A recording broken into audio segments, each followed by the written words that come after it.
Esta es la tarde en el continente americano.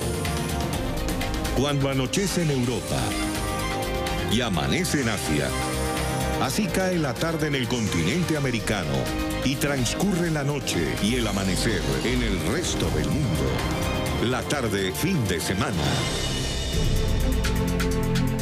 Hola, bienvenidos al programa La Tarde, fin de semana de NTN 24. Soy Carlos Alberto Figueroa. Como siempre, un gusto acompañarlos en este horario informativo, hoy con un programa especial.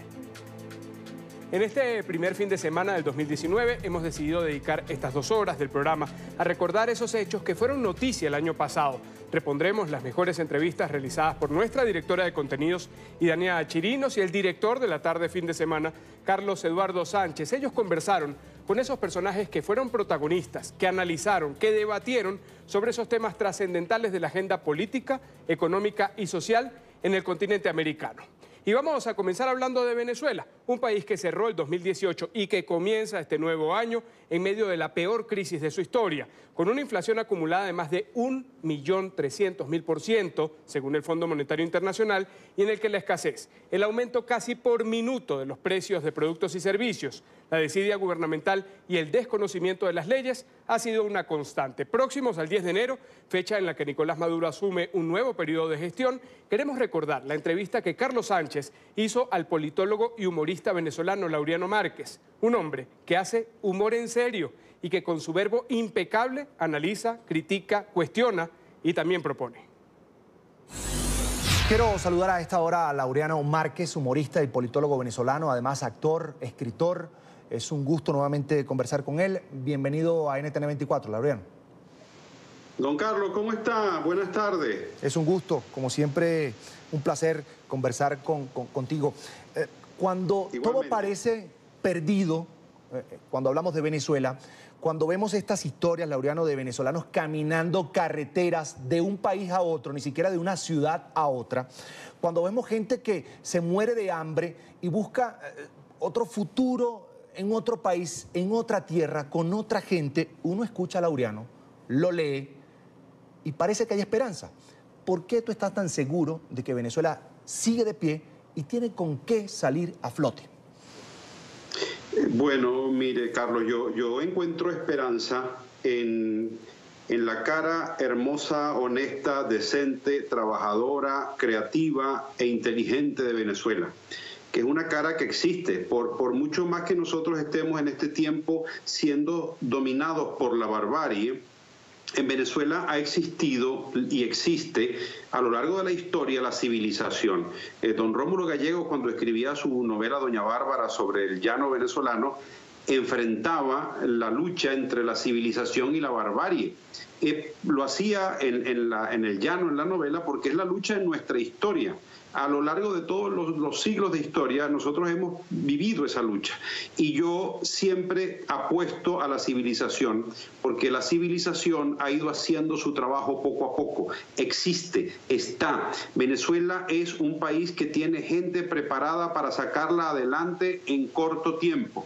Lo que nosotros no podemos es salir adelante si nosotros no derrotamos la barbarie que vivimos en este momento y que tiene a millones de personas saliendo del país. Fíjese usted que yo meditaba sobre eso y decía, bueno, es que en 1810 los venezolanos salieron de Venezuela, porque los venezolanos han salido pocas veces de Venezuela. Salimos en 1810 a dar libertad a un continente y ahora estamos saliendo en el 2018 a buscar libertad fuera de nuestras fronteras porque no la tenemos en nuestra patria. Laureano, a estas alturas de la crisis en Venezuela, hay quienes piensan que la salida de este hoyo negro no depende de los políticos. ¿De acuerdo con esto?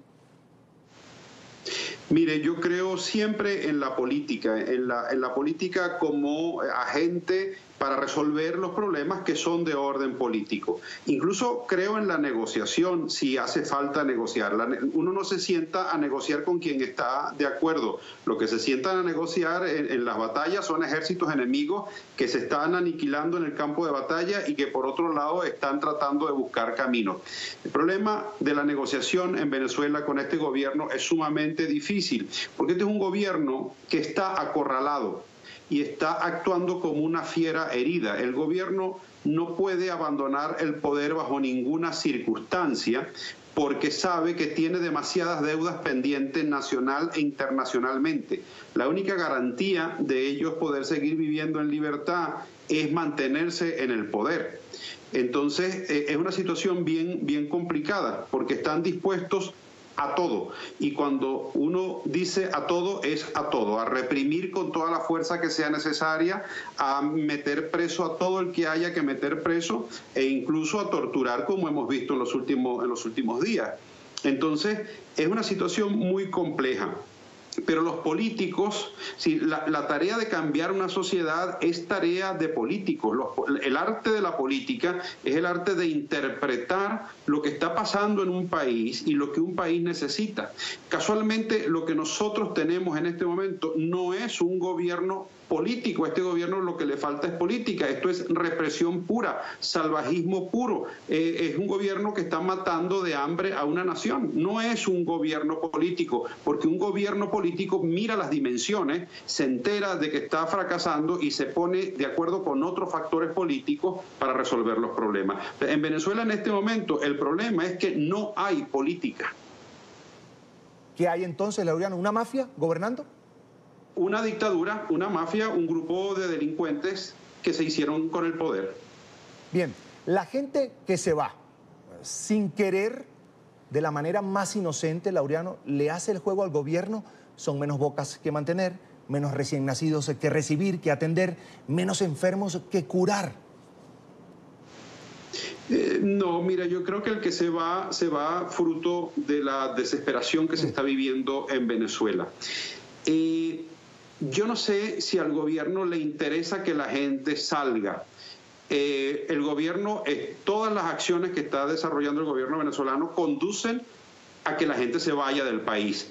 De modo que quizá uno supone que el gobierno pueda tener algún interés efectivamente en eso para sacarse problemas de encima. Pero eso desde la óptica del gobierno, desde el punto de vista del que se va, el que se va no está haciendo juego a nada, está huyendo de una catástrofe. Hoy Eduardo Sanabria, nuestro caricaturista Edo, hace una caricatura en la cual lo que equivale al mapa de Venezuela es un gran foso que se hunde y la gente escapa, y la gente que camina, Chávez hablaba mucho de la espada de Bolívar, la espada que camina por América Latina, y ahora es el pueblo de Venezuela el que camina por América Latina, porque la gente se está yendo caminando. Tu opinión, tu análisis, Laureano, del comportamiento que han tenido los gobiernos de la región, los más cercanos a Venezuela, más allá, más lejos, por supuesto, Norteamérica y Europa, que son los países que más reciben venezolanos en este momento de crisis, gente que, como tú y yo sabemos, están huyendo de la miseria, buscando cura para una enfermedad. ¿Cómo ves ese recibimiento y la atención que se le ha dado al venezolano que busca un mejor futuro?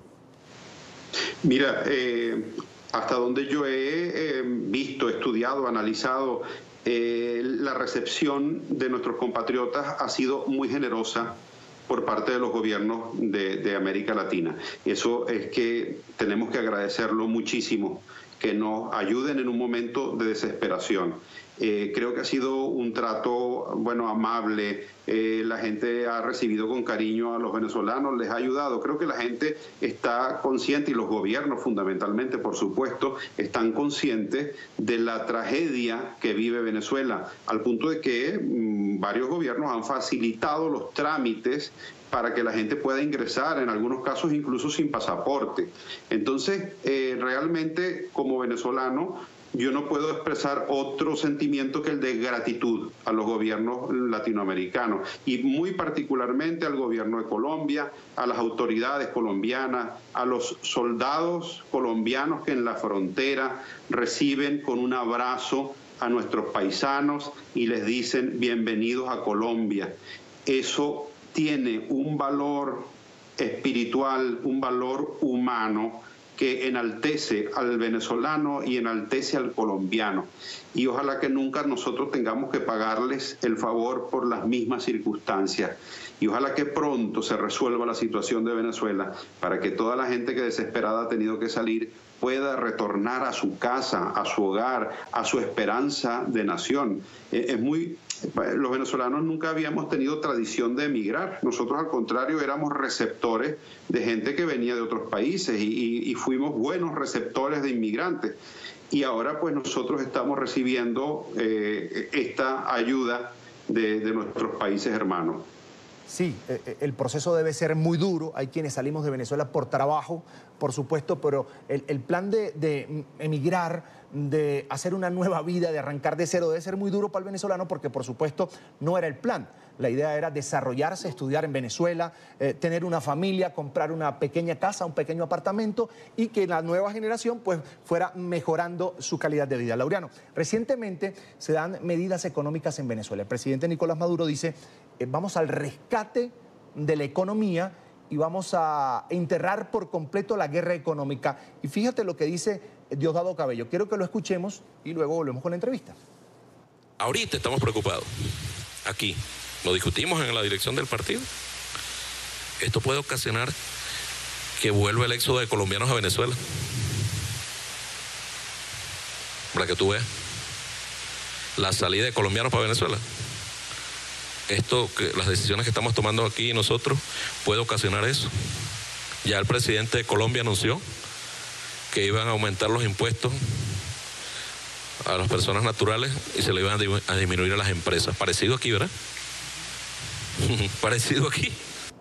Diosdado Cabello, segundo del chavismo en Venezuela. Le dejo la opinión a Laureano Márquez. Mire, Carlos, ¿qué le puedo decir? No hay nada más terrible, no hay nada peor que un gobierno que hunde en la miseria a un pueblo y encima se ríe de él. Eso es duro, eso es muy malo y eso es lo que yo acabo de escuchar. Alguien que se está burlando del hambre y de la muerte que padece su pueblo. Laureano, mucha gente se pregunta, ¿se puede reír en medio de lo que está pasando en Venezuela? Porque Laureano es humorista, pero también es escritor, es politólogo, es decir, tiene muchas facetas. Pero la gente se pregunta, ¿aún así se puede reír? Mira, en Venezuela hay en el alma del venezolano siempre una disposición al humor. Por ejemplo, ahora con el terremoto, yo escuché algunos comentarios, el ingenio no para, no se detiene, que menos mal que el terremoto fue después de los 5 ceros que le quitaron a la moneda, porque si no, en vez de 7 grados, habría sido como 7.500 grados en la escala de Richter. Entonces, bueno, la gente le busca. El humor en estos tiempos, en una situación como la que está viviendo Venezuela, el humor está cargado de dolor. El humor es una forma de expresar el sentimiento doloroso que tiene una nación y que lo reduce a la risa porque es demasiado trágico. Eso es lo que ha pasado en los últimos tiempos con el humor venezolano. El humor venezolano te hace reflexionar en estos tiempos y te hace sentir también un dolor interno. Yo en mi experiencia personal te lo digo, muchas veces yo estoy en el escenario y veo a la gente que está llorando por algunos comentarios que uno hace. En mi caso particular he tratado de que el humor que hago en este momento esté al servicio de la comprensión de lo que está pasando en Venezuela. Es decir, de ayudarnos a entender para actuar cuando llegue el momento de cambiar y tener actitudes distintas, actitudes diferentes, para reenamorarnos de Venezuela, para saber que es una tierra de posibilidades y de esperanza, porque estamos desencantados, estamos desilusionados, y nosotros tenemos que recuperar la ilusión de que Venezuela es un proyecto que vale la pena. Y además mirarnos, eso que decía alguna vez Carlos Andrés Pérez, hacer una introspección retrospectiva, de que mirarnos hacia adentro y hacia atrás para encontrar la raíz de los males y entender por qué a nosotros nos ha sucedido una tragedia como esta, qué motivó esta tragedia, qué circunstancias de nuestra historia la propiciaron para que nunca más nos vuelva a suceder algo así. Laureano, finalmente, ¿en qué se deben inspirar los venezolanos para ese rescate de Venezuela, como tú dices? ¿Qué tiene Venezuela en su historia para ser punto de partida de millones de venezolanos que se han ido, pero que pueden regresar a rescatar al país, además? Mira, cuando se habla de las virtudes y de las maravillas de Venezuela, casi todo el mundo suele nombrar el Salto Ángel, el Pico Bolívar, el río Caroní o el Orinoco. Nosotros hablamos siempre de los dones naturales, pero los venezolanos en Venezuela construimos con nuestro ingenio obras impresionante. El lago de Maracaibo es maravilloso, pero el ingenio venezolano construyó sobre ese lago un puente que fue durante mucho tiempo uno de los puentes emblemáticos del mundo. El río Caroní es un río fabuloso, pero los venezolanos construyeron en el río Caroní la represa del Guri, que estaba diseñada para darle electricidad al país y para exportar. Y el Pico Bolívar es muy lindo, pero en su falda nosotros construimos el teleférico más largo y alto del mundo. ¿Y por qué se hizo eso? Con ingenio y con talento venezolano. Porque Venezuela es una tierra que produce ingenio y que produce talento. Venezuela es la tierra de Juan Germán Rocio, que redactó nuestra acta de independencia, o la tierra de Arturo Uslar Pietri, que nos recordó siempre que teníamos que sembrar el petróleo, o la tierra de Jacinto Convit, que le encontró la cura a un mal ancestral de la humanidad, o la tierra del inventor del bisturí de diamante, o de una chica que está en la NASA en este momento. La Venezuela que nosotros, de la que formamos parte, es la del director del MIT, que es una de las universidades más prestigiosas del mundo. Nosotros somos gente de talento y productores de talento. En las universidades del mundo hay jóvenes maravillosos venezolanos que se están formando en este momento, y esos jóvenes van a volver, y van a volver con su ingenio y su talento a construir un país, a buscar una nueva esperanza para todos los ciudadanos de Venezuela, porque esto va a pasar, necesariamente va a pasar, porque no se puede sostener algo tan absurdo y tan ilógico, no se puede sostener en el tiempo. No se puede sostener la brutalidad, la barbarie, el hambrear a un pueblo, someterlo a la muerte por hambre, no se justifica ni se puede defender. Entonces esto va a pasar, y cuando pase, el péndulo de la historia, que ha estado moviéndose en Venezuela desde la civilización a la barbarie y que está en este momento en la barbarie, volverá a moverse hacia el lado de la civilización. Y construiremos un país de justicia, donde todos tengamos cabida, donde tener una opinión política no te haga objeto de agresión, de cárcel, sino que es tu derecho, donde pueda haber alternabilidad en el ejercicio del poder, poderes autónomos. Es decir, nosotros somos una nación que fuimos durante mucho tiempo modelo de democracia para toda América Latina. Cuando no había democracia, Venezuela consolidaba la suya. Entonces, yo sí tengo fe en esas esperanzas que nosotros tenemos en nuestra manera de ser. Conclusión, en letras grandísimas, Laureano, Venezuela tiene con qué. Es Laureano Márquez, humorista, politólogo venezolano, además actor, escritor, uno de los hombres más inteligentes de Venezuela. Laureano, como siempre, es un gusto. Gracias por atendernos. Muy amable, muchas gracias. Hasta la próxima. Vamos a hacer la primera pausa aquí en la tarde fin de semana. Recuerde seguir nuestras cuentas en Twitter, están en pantalla, @NTN24, @NTN24BE y mi cuenta personal, @Carlos A. Figueroa. Vamos a volver en breve para seguir analizando lo que fue el 2018 en nuestro continente. Continuamos con La Tarde Fin de Semana. Gracias por seguir con nosotros. 7 nuevos santos fueron proclamados en octubre del 2018 por el Papa Francisco. Entre ellos, el arzobispo de San Salvador, Óscar Arnulfo Romero, de quien el sumo pontífice destacó su entrega a los pobres. La ceremonia fue seguida en directo por cientos de miles de salvadoreños que celebraban con juegos pirotécnicos la canonización de su primer santo. La cobertura de este evento se realizó aquí en el programa La Tarde Fin de Semana de NTN24. Carlos Eduardo Sánchez, junto al teólogo y experto en temas de la Iglesia, Marcos García, revisaron esos aspectos que llevaron a Óscar Romero al altar de los santos de la Iglesia Católica. Fue así.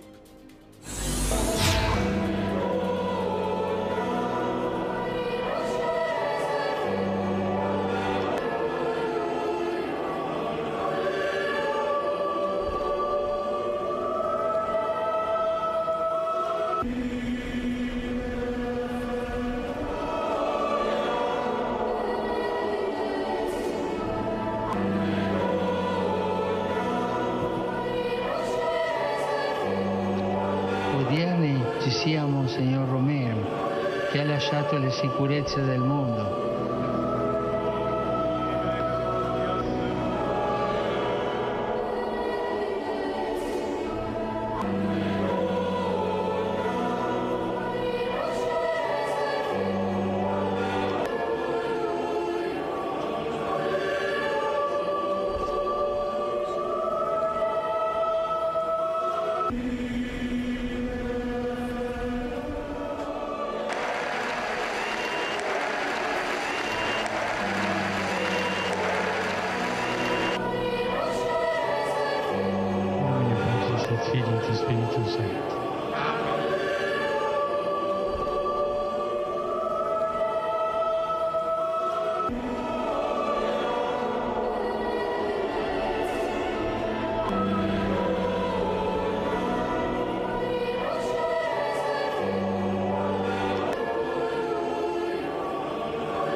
cernimus et definimus, ad Sanctorum catalogo adscribimus, statuentis eos in universa ecclesia.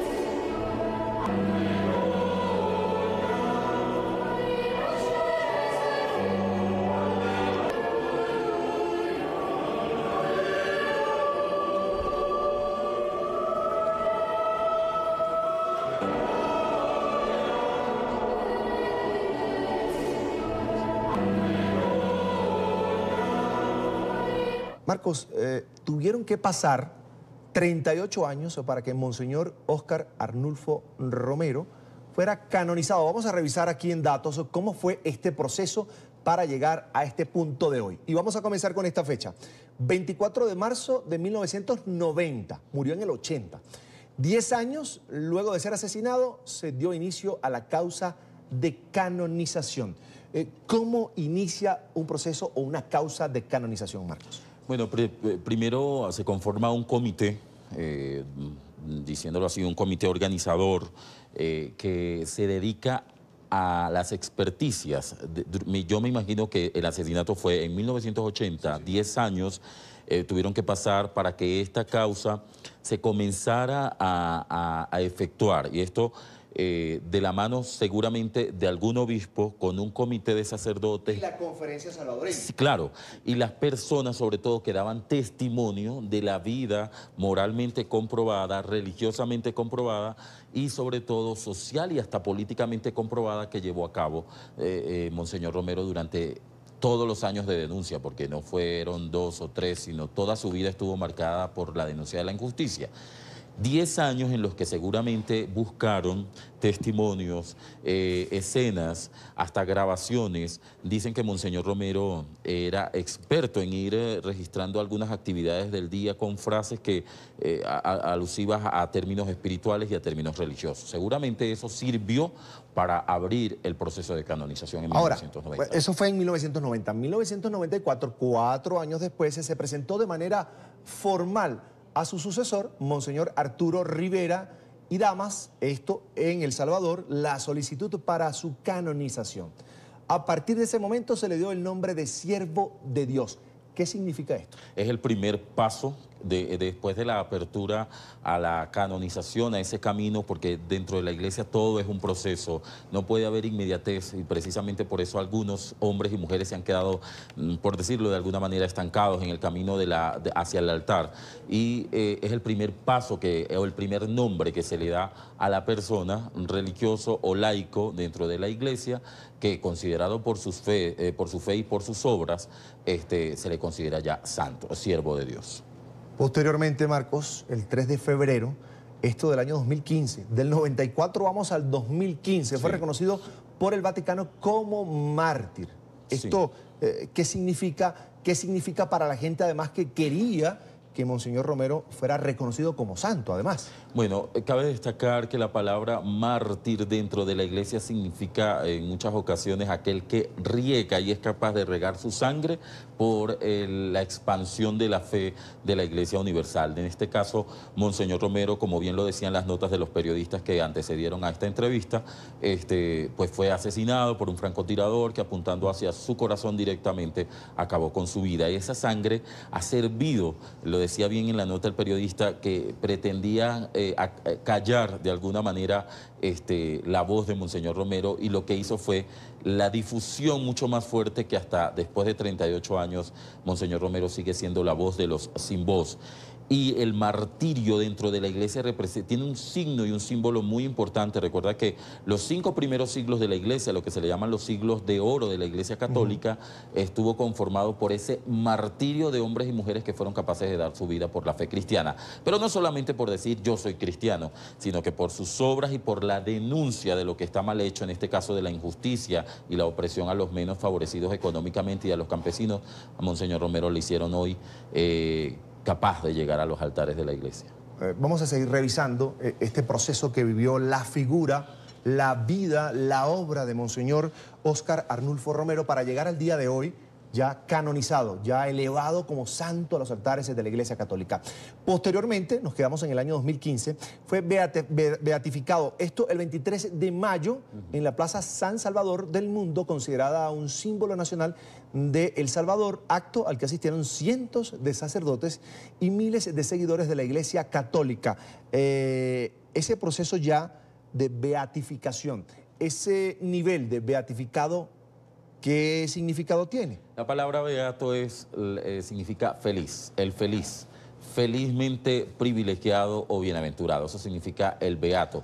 No lo que conocemos nosotros comúnmente para a veces ofender a una persona, decir, ay, este es un beato, el santurrón. No, estamos muy equivocados. La palabra beato es el feliz, el bienaventurado, el que fue elegido entre muchos y pudo escuchar claramente, afinando el oído y el corazón, la voz de un Dios que le llama al amor, y eso hizo Monseñor Romero. Por eso en el año 2015 fue beatificado, que mucha gente a veces suele confundirse porque creen que es el paso final. Ya viene después entonces de la beatificación, es decir, de haberlo nombrado el siervo o el anchila, el obrero fiel.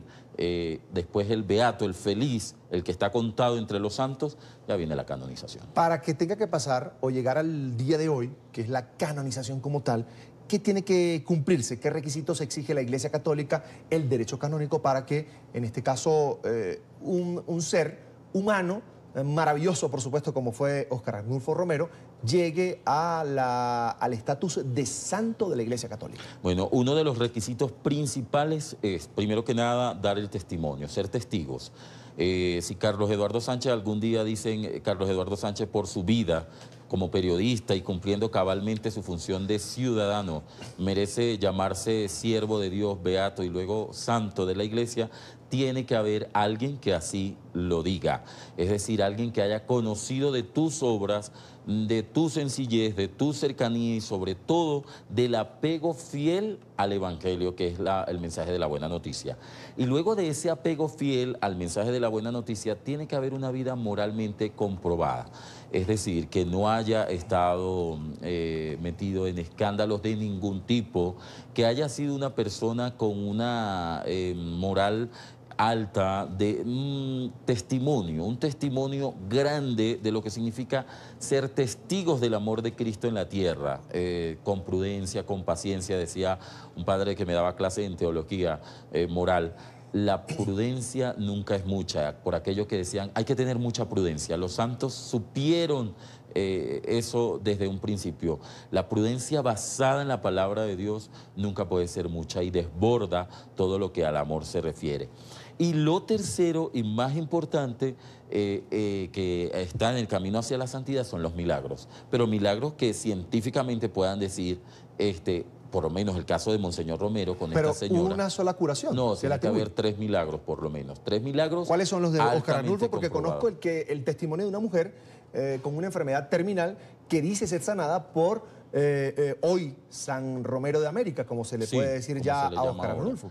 Está el caso también de una religiosa que padecía una enfermedad y creo, si no me equivoco, el caso de una persona del pueblo común y corriente que fue a orarle a donde están los restos de Monseñor Romero, allí en El Salvador. Ahora, ¿eso lo decide el Vaticano? Eso lo decide la Comisión de la Doctrina para la Fe, eso lo decide los tribunales eclesiásticos.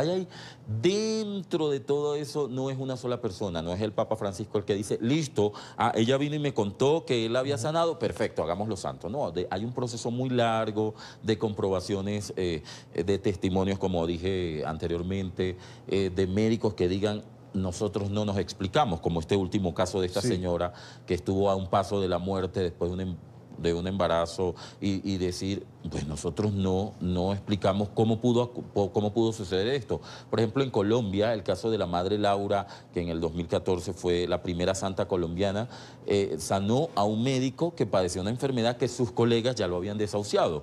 Y cuando se fue a hacer los exámenes y los últimos chequeos, los médicos asombrados dijeron, aquí pasó algo, pero las radiografías y las imagenologías nos dicen que que no hay nada.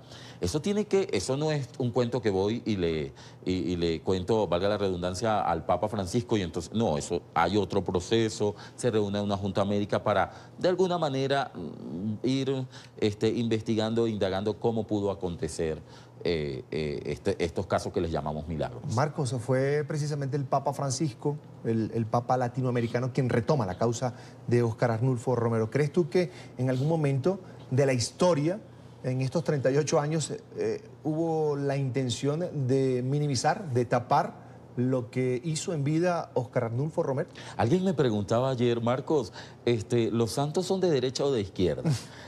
A mí me daba mucha risa, pero luego ya cuando estaba... No, ya vamos a ir ahí, porque también lo vinculaban con la política, exactamente con la izquierda. Precisamente es por eso, porque decían, bueno, el caso de Monseñor Romero se dejó de un lado porque el hombre hacía proselitismo político. Lo que pasa es que depende de quien esté gobernando, a veces no aguanta la denuncia. En el caso, por ejemplo, voy a citarlo, en el caso de Venezuela tenemos sacerdotes que le han hecho frente al régimen venezolano y para ellos esos sacerdotes sirven a la oposición, es decir, a la derecha. Y está pasando también en Nicaragua, Marcos. Y a lo mejor puede pasar con la derecha que digan, no, este sacerdote tiene ideas de izquierda. Lo malo no son las ideas, sino con quién te estés identificando. Yo conozco sacerdotes que no tienen ninguna ideología política, ni ningún candidato, ni se ponen franela para hacerle proselitismo a nadie, sino que sencillamente cumplen con su deber. Son hombres, son mujeres que representan a la iglesia, pero que de alguna manera piden también el cumplimiento de las leyes, el respeto a los derechos humanos, que son como, Marcos, las leyes también de la vida, no, y del comportamiento ciudadano entre seres humanos. La persona que me decía, que me hacía esta pregunta ayer, que es un amigo, tomándonos un café, yo le dije, no son ni de derecha ni de izquierda. Sencillamente es su deber. Las Sagradas Escrituras dicen que si los hombres se callan ante la denuncia de la injusticia, hablarán las piedras. Alguien tiene que hablar. Alguien tiene que ser capaz de decir qué es lo que está pasando. Así los gobernantes de turno se molesten. Pero es que el deber ser de un pastor es guiar a su rebaño. Y creo que Monseñor Romero lo hizo sin ninguna intención de declinar hacia un lado político. Ahora bien, Aristóteles en filosofía Yo creo que, decía, Marcos, perdóname que te interrumpa, yo creo que él trató en la máxima expresión de imitar a Jesucristo. Que también era un defensor de los derechos humanos y que también dijeron que tenía su inclinación política, sí, precisamente, claro, porque en el tiempo de Jesús, recordemos, habían más de 600 normas que cumplir. Y la norma sin espíritu y sin amor se convierte en la que subyuga y esclaviza a lo que Jesús verdaderamente vino, que fue más que fundar una religión o una iglesia, que vino después con el anuncio de los apóstoles, dignificar al hombre, dignificarte como ser humano. Es decir, no estás por debajo de la ley. Estamos para cumplir la ley, estamos para cumplir la norma, pero con espíritu. Es decir, con espíritu de Dios, basados en el amor. La prepotencia y la soberbia muchas veces que quiere un superior o un jefe, alguien que esté por encima de ti, no sirve de nada cuando está cargada precisamente de resentimiento y de autoritarismo. Cuando tú mandas a alguien, y en el caso tuyo que me imagino que tienes hijos, cuando tú le das una orden a tu hijo que cumpla la norma, tiene que ser, Carlos, cargada del Espíritu de Dios en términos fideístas, es decir, como hombres y mujeres de fe. Que Dios esté dentro de ese mandato para que tus hijos puedan caminar. Y eso fue lo que hizo Monseñor Romero con su pueblo. Denunciar sin miedo y anunciar la verdad, que es el Evangelio. Hay algunos poderosos en el mundo, sobre todo en América Latina, Marcos, amigos televidentes, que de alguna manera no saben distinguir que un representante de la iglesia, un cura, un sacerdote, un rector de un colegio católico o un pastor cristiano evangélico no es un representante de un partido político, es un representante de la vida y obra de Dios. Pero es un hombre de Dios. La pregunta que yo te haría entonces es, y la que les haría a esas personas que como ayer mi amigo me preguntó, ¿qué es la política? Hemos estudiado verdaderamente lo que es la política. En Latinoamérica se hace política. ¿O se hace publicidad y proselitismo de partidos políticos? Esa es la pregunta a la que tendríamos que ir y a la que tendrían que ir los sacerdotes y todo aquel que se llame líder religioso y espiritual. Para que de alguna manera aprenda a decir, sí, yo soy político y no me avergüenza. Y yo soy político porque precisamente soy hombre, soy un ser racional y social y en conjunto a ello tengo conmigo la política va con natural al hombre y lo acompaña porque el hombre es un ser político que es muy diferente a inclinarse y a favorecer a un partido político, a una organización llámese como se llame, blanco, rojo o verde, de izquierda, centro derecha o de derecha. Ahí no tiene que haber ningún tipo de inclinación y Monseñor Romero creo que lo entendió muy bien. Marcos, yo quería preguntarte, me voy a salir un poco del tema de Monseñor Arnulfo Romero para preguntarte, me hablas de un proceso de verificación de los milagros que esta persona hace y que son verificados por una extensa y amplia red de representantes de la Iglesia Católica, instancias de la Iglesia Católica que comienzan además con el recaudo que se hace desde el país donde se promueve la canonización, la santificación, hasta el Vaticano, que es la sede de la Iglesia Católica en el mundo. Ahora, en el caso de un siervo, creo que el doctor José Gregorio Hernández es un siervo de Dios. Sí. Es un beato ya. No es siervo de Dios. Venerable. Es venerable, el venerable. ¿Por qué en el caso del doctor José Gregorio Hernández, un venezolano que tiene una historia que contar, por supuesto, el mundo entero y Venezuela sobre lo que hizo en vida? Hay millones de testimonios de personas enfermas, por ejemplo, que dicen, yo estaba en la habitación del hospital de la clínica y sentí cómo el doctor José Gregorio Hernández me visitó, me tocó y al día siguiente me evaluó un médico y quedé sanado. Estamos muchas veces ante temas de lo que es en teología la religiosidad popular. La religiosidad popular de hecho no es mala. Es que muchas veces dicen, no, eso ya es de religiosidad popular, es decir, religiostoide. No. Y José Gregorio Hernández juega para Venezuela y yo me enteré en estos días que en Colombia también es, en el lado de la costa, bastante venerado, un papel muy importante. Como guía, como líder religioso de un tiempo que marcó ese momento en la historia venezolana y que sigue dando de qué hablar. ¿Qué pasa con José Gregorio Hernández? A José Gregorio Hernández, esa religiosidad popular y lo que se llama en teología el sincretismo religioso, lo ha metido en temas también de santería, de brujería, como en el caso de Simón Bolívar, como en el caso de algunos próceres latinoamericanos, en el caso de Simón Bolívar, el negro, el cacique no sé qué, todos estos personajes que en algún momento fueron clave para la independencia o luchadores sociales, se están viendo inmersos dentro del mundo de la santería. Eso ha hecho, en vez de hacerle un favor al doctor José Gregorio Hernández, que la Iglesia tenga sus reservas respecto a algunos milagros. ¿Por qué? La pregunta es, ¿se necesita fe para hacer un milagro o se necesita un milagro para tener fe? Marcos. En el caso de la santería y la brujería, va una cosa muchísimo más metafísica que lo que requiere y que lo que sugiere la fe católica, la fe espiritual. La fe que nace desde la creencia de un Dios omnipotente. ¿Y qué pasa? Que esto logra hacer un sincretismo religioso tal que la gente puede creer en Buda como cree en el doctor José Gregorio Hernández. Y por eso la Iglesia se cuida muchísimo en tomar cierto tipo de decisiones al momento de nombrar venerable o beato, lo que decíamos anteriormente con Monseñor Romero. Marcos, ya me queda poco tiempo para esta entrevista, pero quería preguntarte también, por supuesto, en medio del escándalo o los escándalos por abusos sexuales de parte de sacerdotes contra niños que vive la Iglesia Católica en el mundo y, por supuesto, también el tema de la crisis política, social y económica que se vive en Nicaragua. También Centroamérica, precisamente Centroamérica ahora ya tiene su primer santo, que es San Romero de América. ¿Es un bálsamo para la Iglesia Católica esta canonización de hoy de Monseñor Óscar Arnulfo Romero? Cuando yo iba a comenzar la entrevista, pasé por alto que había que decir bendito sea el nombre del Señor. Y como un salmo lo dice, el Señor ha estado grande con nosotros y estamos alegres. Hoy el Señor ha estado grande con la Iglesia, pero ha estado grande también con la humanidad. Y el caso de la canonización de Monseñor Romero, sea usted creyente, más o menos creyente o ateo, tiene o reviste de un mensaje de luz y de esperanza en medio de este mundo o esta era inmediatista que estamos viviendo.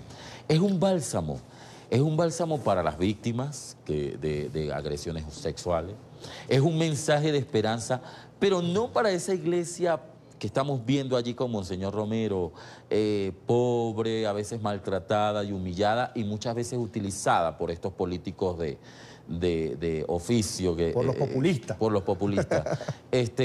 Para hacer de esa pobreza precisamente el enganche y de promesas que se van a quedar siempre sin cumplir. No, es un mensaje para la iglesia, pero de puertas adentro, para los frailes, para las religiosas, para los consagrados, para los sacerdotes y para los aspirantes a la vida religiosa y a la vida sacerdotal. Hacemos una nueva pausa aquí en La Tarde Fin de Semana. Vamos a regresar con esas entrevistas de lo que fue noticia en el 2018, las mejores en el programa La Tarde y La Tarde Fin de Semana. Gracias por estar con nosotros. Continuamos con La Tarde Fin de Semana. Y continuamos. Este 10 de enero se inicia un nuevo periodo de gestión de Nicolás Maduro en Venezuela. El Grupo de Lima esta semana decidió no reconocer este nuevo mandato. Dicen que fue producto de unas elecciones cuestionadas por falta de transparencia. En febrero de 2018, Carlos Eduardo Sánchez conversó con Miguel Rodríguez Torres. Él fue ministro del Interior en el gobierno chavista. Ahora milita en el bando opositor. Esa conversación ocurrió justo cuando el Consejo Nacional Electoral convocaba a los comicios que finalizaron con la reelección de Nicolás Maduro, un proceso en el que los opositores fueron inhabilitados. Bienvenido a NTN 24, general. Buenas tardes, Carlos. Gracias por la invitación. No se preocupe, un placer. Hace rato, general, que queríamos conversar con usted, porque usted habla mucho en sus redes sociales, en algunos espacios en los que participa activamente, habla de recuperar la democracia, de recuperar la república. Y quiero comenzar por allí, general. ¿Cuándo se perdió la república y quiénes son los responsables de este asalto a la Constitución, a la Carta Magna venezolana? Bueno, muy buenas tardes a todos los que nos escuchan. Mira, el caso de la pérdida de la república se inicia con el llamado a constituyente. Esa fue una violación flagrante a la Constitución. Se convocó una Asamblea Nacional Constituyente sin el consentimiento del pueblo y nuestra Constitución establece claramente que para llamar a una constituyente es el pueblo quien la puede convocar, aunque la iniciativa la pueda tener el presidente u otras fórmulas que están allí establecidas. Ahí comienza la creación de un poder, de un suprapoder ilegítimo para empezar a hacer con la política en Venezuela lo que le dé la gana al gobierno. Esto lo hacen en virtud de que no tenían posibilidades de controlar la Asamblea Nacional y ya tenían el control del poder legislativo, del poder judicial, tenían el poder electoral bajo su control, todos los poderes del Estado, las gobernaciones, la alcaldía, y tenían que de alguna forma tener el poder legislativo para resolver los problemas del endeudamiento, para resolver problemas legislativos, para hacer leyes, y según ellos para hacer una nueva constitución. Ahí, cuando se llama una constituyente, sin la presencia del pueblo venezolano, empieza sin duda alguna el descalabro final de lo que es un proceso democrático en Venezuela. Ahora, general, ¿qué hay que hacer? ¿Qué debe hacer el venezolano para que el orden constitucional y democrático regrese a Venezuela? Mira, la lucha por el establecimiento democrático no es una lucha sencilla. Es una lucha compleja, dado todos los poderes que aglutina el presidente de la República. Ya vimos lo que pasó en las elecciones regionales, en las elecciones municipales, toda la manipulación del sistema electoral. Sin embargo, hay escenarios que no podemos perder de vista. ¿Cómo hacer o qué hacer? Me dices tú, fundamentalmente, ahorita hay que lograr la unidad superior de los venezolanos. Este es un momento de los líderes valientes que tienen capacidad de desprenderse de sus intereses personales. Es un momento donde los intereses de los partidos pasan a un segundo plano.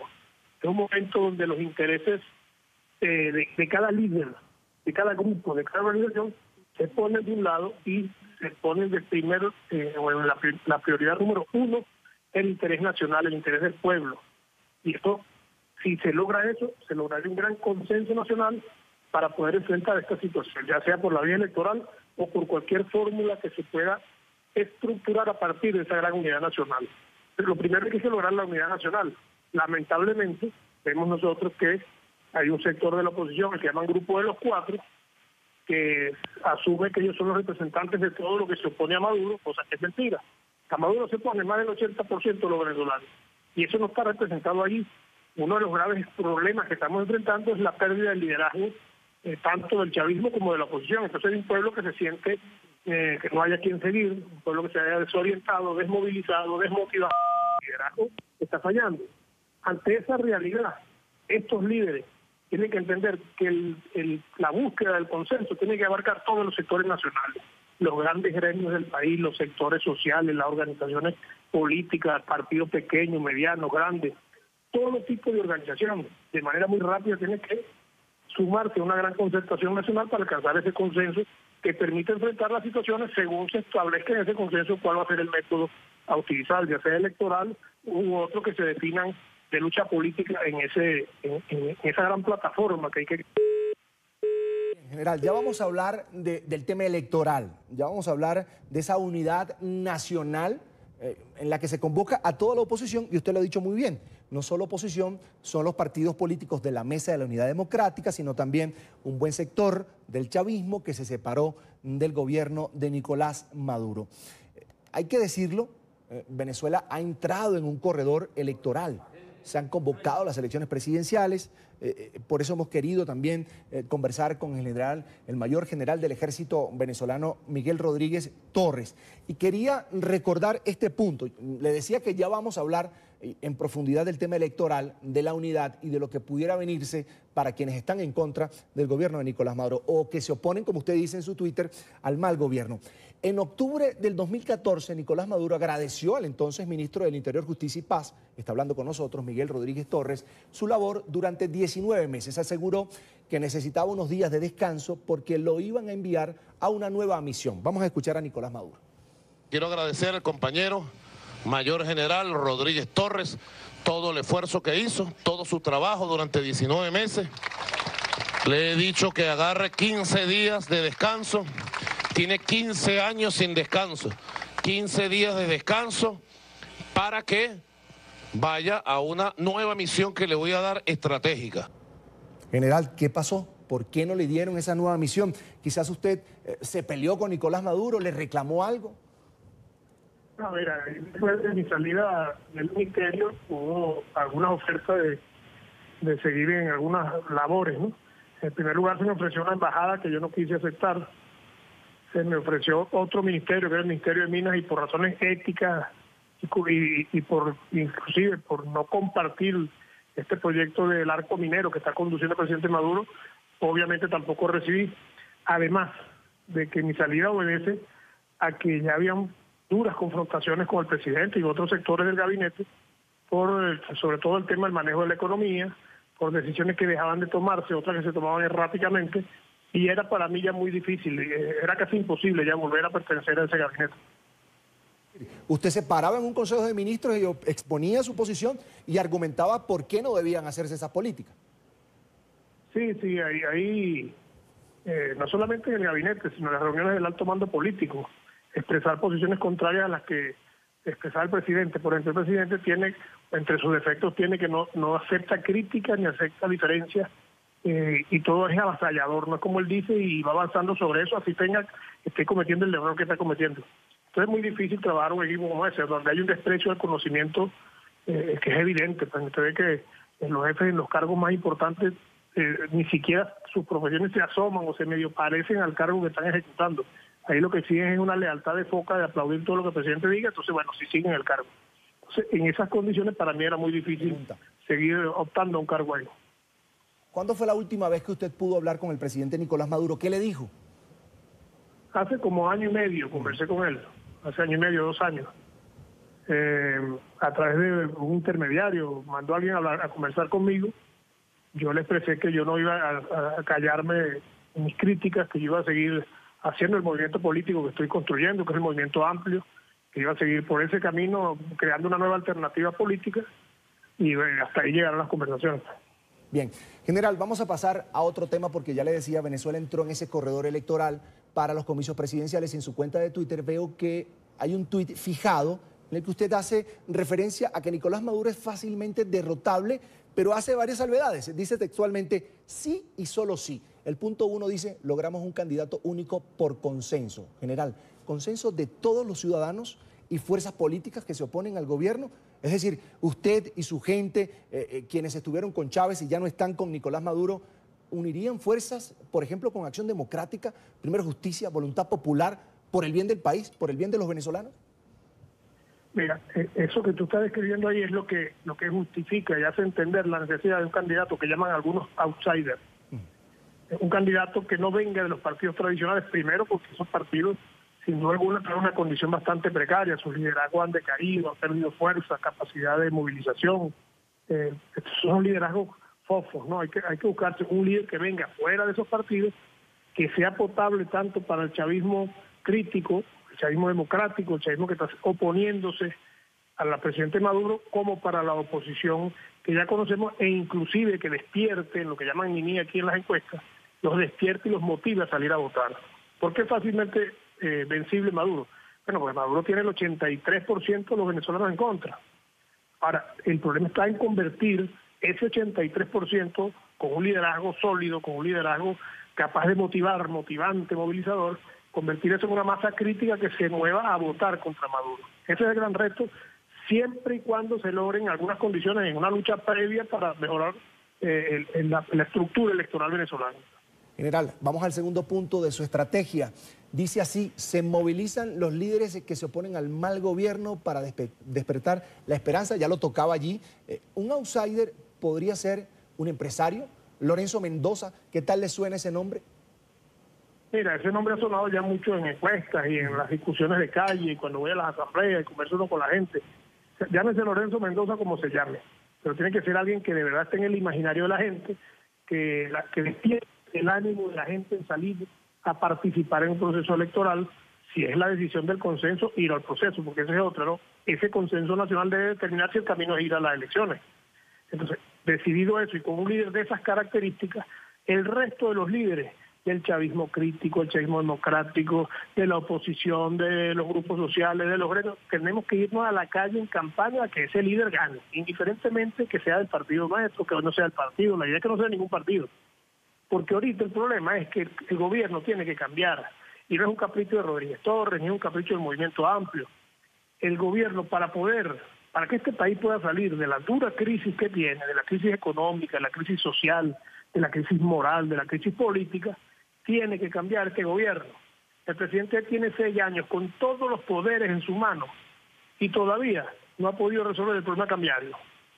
Tiene todos los poderes en su mano y el aparato productivo nacional cada día decae más. Quiere decir que el presidente ya no está en capacidad, perdió toda su capacidad de maniobra política y económica para resolver la crisis. Entonces todo pasa por cambiar al presidente.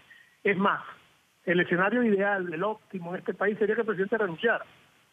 Si el presidente se parara ante el país y dijera: mire, he hecho todo lo humanamente posible por tratar de resolver los problemas de la economía, los problemas políticos y sociales, y ante no poder hacer eso, faltando poco tiempo para terminar el periodo, designar un vicepresidente que se dedique a la organización de un proceso electoral transparente, limpio, competitivo, y vamos todos a elecciones y bueno, el pueblo será el que decide. Igual pasa a lo interno de la oposición y de todo lo que nos ponemos a Maduro. Cuando hay déficits en el conocimiento de lo que la gente quiere, hay que ir al pueblo, a la base, y preguntarle y saber exactamente lo que el pueblo quiere y no hacer lo que los líderes le da la gana. Un general como usted, señor Rodríguez Torres, que estuvo en el gobierno de Hugo Chávez, que de alguna manera estuvo en el gobierno de Nicolás Maduro, cuando sale a la calle, ya sabemos que usted pues se abrió de ese proyecto político, y lo dijo aquí en este programa, por razones de cómo se estaba manejando la economía, de cómo se estaba manejando el arco minero, por políticas del gobierno con las que usted no estaba de acuerdo. Ya la gente, es decir, acepta su propuesta de país, no lo rechaza por ser parte de ese chavismo que de alguna manera también es responsable de lo que vive Venezuela el día de hoy. Mira, nosotros sacamos ya un pequeño libro, ahorita te lo voy a mostrar, para ir por el país, pueblo por pueblo, barrio por barrio, organización por organización, reunión con los gremios, con empresarios, con mucha gente, con este librito. Esto es un comprimido de la propuesta del Movimiento Amplio. Aquí hablamos del tema político, espiritual, del tema económico, social y ambiental. Esto lo he ido exponiendo yo en los barrios, en las organizaciones, en el interior del país, ante gremios empresariales, ante los productores del campo, y en ninguna parte yo he sentido rechazo absolutamente de nadie. Hay preguntas, hay debates duros que después mediante ese debate, mediante ese diálogo, sin duda alguna se abren sendas de motivación de la gente a participar. Te recuerdo que cuando yo fui ministro, en esos meses, que no fueron 19, creo que fueron como 14, 16, 14 meses, algo así, que yo fui ministro, en ese tiempo yo me dediqué a dialogar. Si tú revisas un poquito a través de internet que hice yo cuando fui ministro, yo me reuní con todos los gobernadores, conversé con todos los alcaldes del país, revisamos los planes de seguridad ciudadana de mano de cada alcalde y de cada gobernador, hice reuniones con muchísimas comunidades para organizar el tema del patrullaje del 911, buscándole salida y soluciones a uno de los principales problemas de los venezolanos, que es la seguridad ciudadana, que para mí fue un compromiso de vida. Pues ahí me entregué yo viernes, sábado, domingo, de lunes a lunes a trabajar por eso.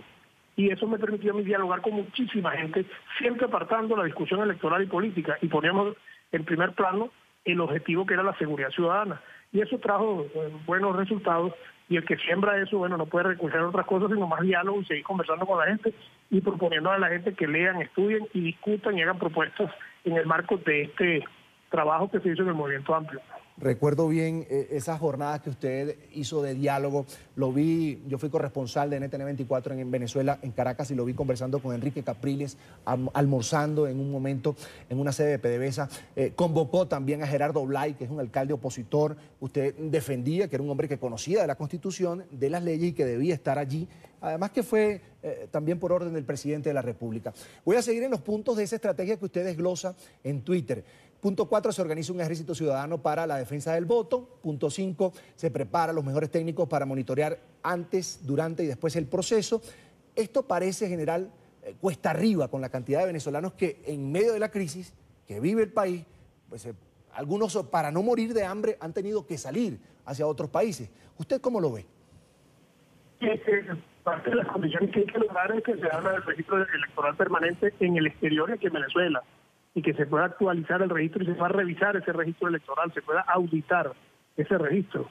Y como en uno de los puntos que yo pongo de crear un ejército de ciudadanos para defender el voto, se trata de que, como en las últimas elecciones, la oposición llama a la abstención, bueno, muchísima gente no vota. Obviamente el gobierno gana absolutamente todo. Aquí hay que organizarse. Si la decisión llegase a ser ir a un proceso electoral, hay que tener gente hasta en la mesa más lejana y en la máquina más lejana del territorio nacional, porque ahí es donde hacen la trampa. Mucha gente se concentra en tratar de evitar la trampa en los grandes centros. No, la trampa la hacen en los centros más pequeños, máquinas donde ponen a gente a votar, ¿verdad? Porque están controlados por un solo partido, que es el partido de gobierno, ponen un gentío a votar, o una sola persona a votar por una cantidad de gente que no existe, y así mismo firman el libro y así van sumando votos y votos y votos y hacen una gran mega trampa. Entonces hay que tener la gente en cada mesa, en cada máquina, protegiendo el voto. Y la Fuerza Armada, esa institución a la que yo tanto quiero, si llegase a dar un proceso electoral como ese, sería el momento de reivindicarse con todo su pueblo, protegiendo el voto de la gente, haciendo respetar la decisión del pueblo y protegiendo a su gente, a su pueblo, porque nuestra Fuerza Armada está conformada por gente que fundamentalmente viene de las clases sectores populares y las clases medias venezolanas. Y te pongo un ejemplo, mira.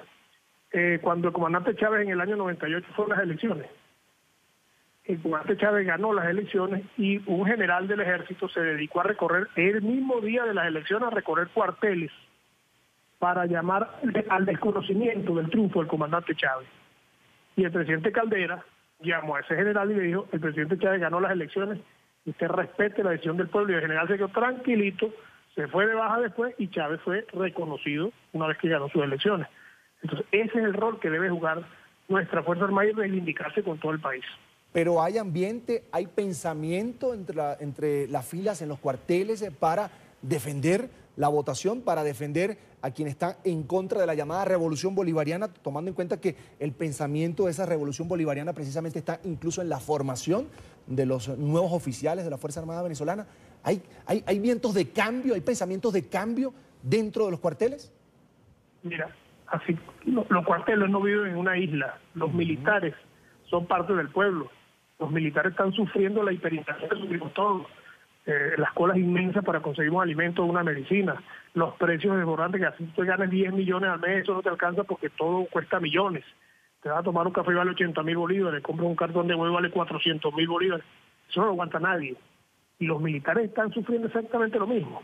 Los militares, si se pudiese hacer una encuesta abierta donde los militares puedan opinar, el 85% de los militares quiere cambio. Y quiere cambio por la vía democrática. Quiere cambio y que el gobierno respete la decisión popular. Entonces, yo creo que ciertamente, si se logra esa gran unidad nacional y ese ánimo y cambia la actitud de los venezolanos, en caso de que la decisión sea ir a unas elecciones, bueno, seguramente la Fuerza Armada se sumará a ese gran esfuerzo de protección del voto y de respeto al ciudadano, porque ahora también da de moda que salen gente armada de grupos parapoliciales a amedrentar a los votantes en la cola de votación. General, el tema de lo que usted habla son de los colectivos, y eso no es un tema nuevo en Venezuela. De hecho, los colectivos que son paramilitares, como usted lo dice, algunos hacen vida detrás del Palacio de Gobierno de Venezuela, detrás de Miraflores, en el 23 de enero. ¿Por qué nunca se atacó de raíz eso, general? Mira, yo tengo alguna experiencia en eso. Yo de muchos colectivos tengo el mejor de los conceptos, porque los he visto trabajar por sus comunidades, los he visto trabajar en el ámbito de lo social, en el ámbito de lo cultural, en el ámbito de lo deportivo, trabajando con los niños, con los jóvenes. Eso lo he visto yo, y cuando fui ministro con mucha más intensidad, porque yo iba a los barrios y ayudaba con equipos deportivos, con instrumentos para núcleos musicales, etcétera. Porque un colectivo es en esencia una expresión de organización popular.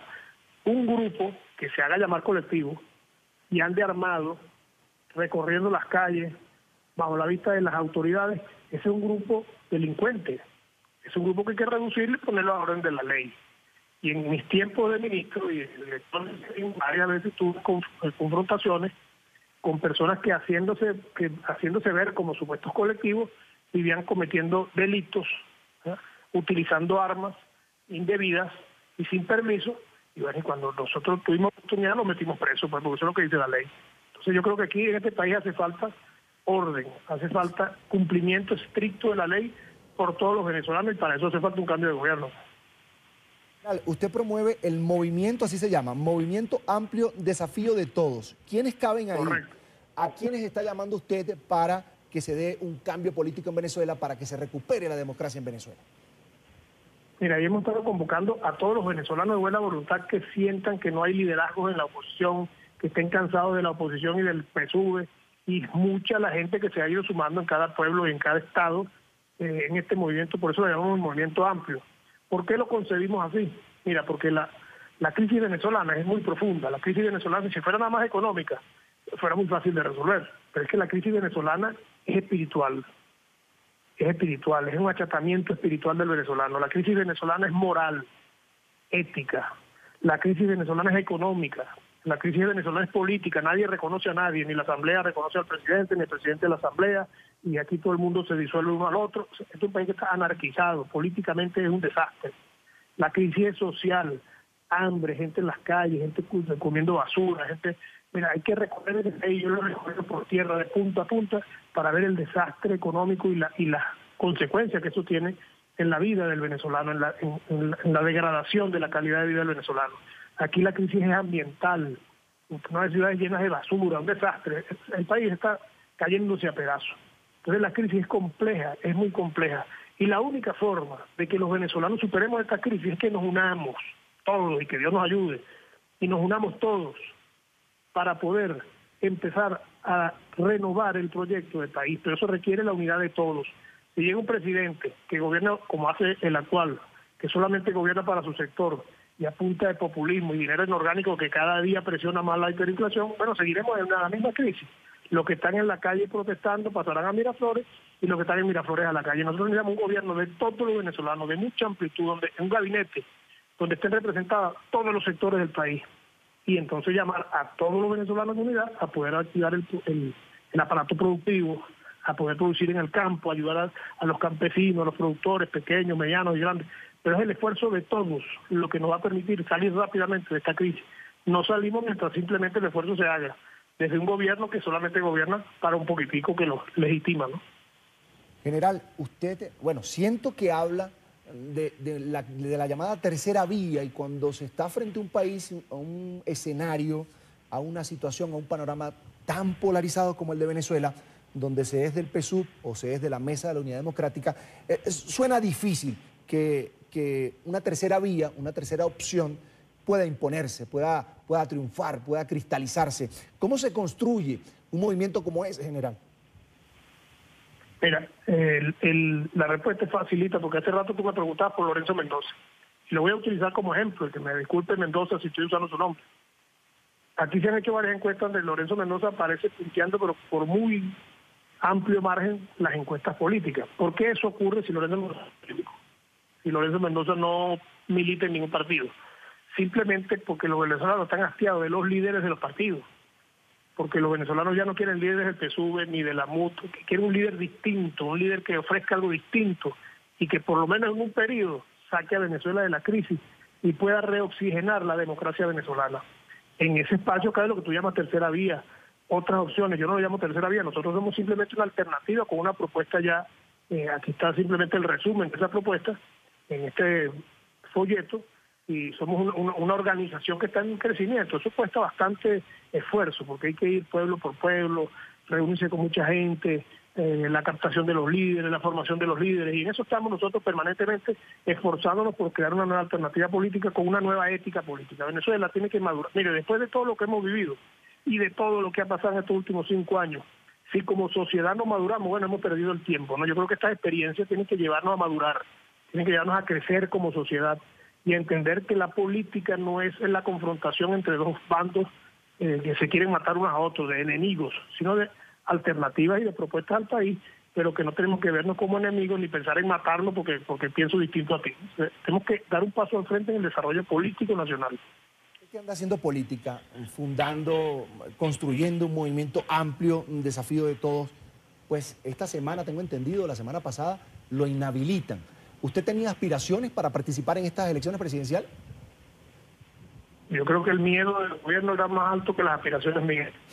Mi aspiración real es lograr el consenso nacional en el líder que así se decía en ese consenso. Y siempre mi nombre estará al servicio de ese consenso nacional para ayudar a salir a Venezuela de esta crisis. Esa inhabilitación no tiene sentido.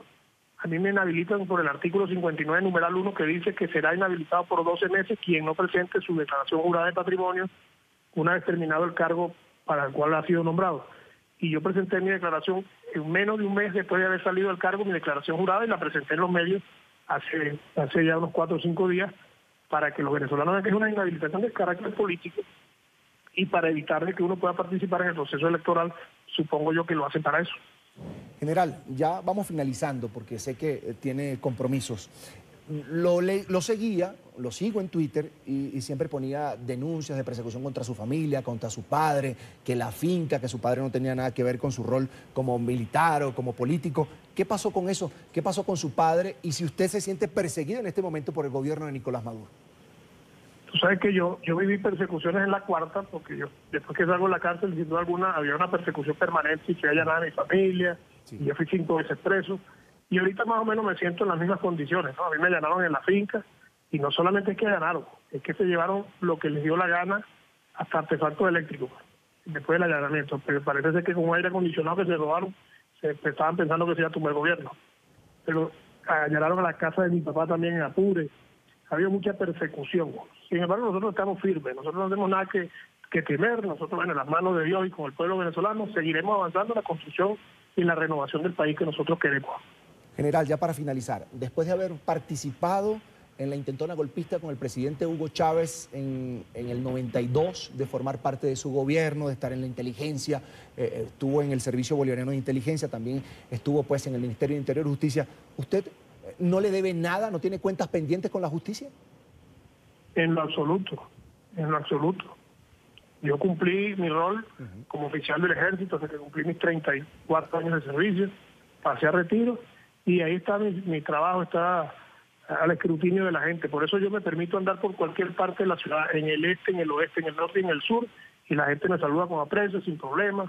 He ido construyendo mi movimiento sin ningún tipo de resistencia, y lo seguiré haciendo, porque yo sí creo en una Venezuela vivible. Y los venezolanos soñemos que esta Venezuela es recuperable, esta Venezuela se debe reconstruir y renovar nuestro proyecto nacional, y tenemos con qué. No perdamos nunca la esperanza. Hay gente en el Twitter, general, que dice que usted y Luis Ortega Díaz, que sabemos que abiertamente se pararon frente al gobierno de Nicolás Maduro y dijeron, lo están haciendo mal, se salieron del orden constitucional y de lo democrático, están pidiendo y consideran y sugieren que ustedes deben pedir perdón. ¿Usted debe pedir perdón? Si yo lo que hice fue trabajar por la gente, ¿qué perdón puedo pedir? Si a alguien yo le hice daño y me lo demuestra, yo le pido perdón a quien sea. De paso, si tú ves a otros programas anteriores que yo he tenido, cuando me dejaban hablar aquí en la televisión, yo siempre he sido un predicador del perdón. Nuestra propuesta, aquí está, pasa por el perdón nacional, por la reconciliación nacional. Y yo, si tengo que a alguien pedirle perdón, no tengo ningún inconveniente, más cuando he sido siempre un predicador de eso. El resentimiento corroe el alma. Uno tiene que sacarse todo eso de adentro para poder construir una sociedad de gente feliz. Y no es la primera vez que escucho que el tema de Venezuela también es espiritual, se lo escuché a usted, a muchos predicadores, a muchos pastores. Quiero agradecer al mayor general del Ejército en situación de retiro, exministro de Interior, Justicia y Paz de Venezuela, Miguel Rodríguez Torres, por compartir estos bastantes minutos con nosotros aquí en la tarde de fin de semana de NTN 24. Hasta la próxima, mucha suerte. Gracias. Gracias, Carlos. Un abrazo. Vamos a hacer una nueva pausa aquí en la tarde fin de semana, ya vamos a volver. Mientras tanto, los invito a que se suscriban a nuestro canal en YouTube, NTN 24. Allí podrán encontrar todo el contenido multimedia, nuestras entrevistas, las que han visto, muchas más del 2018, reportajes y la señal en vivo. Recuerde conectarse, www.youtube.com/NTN24.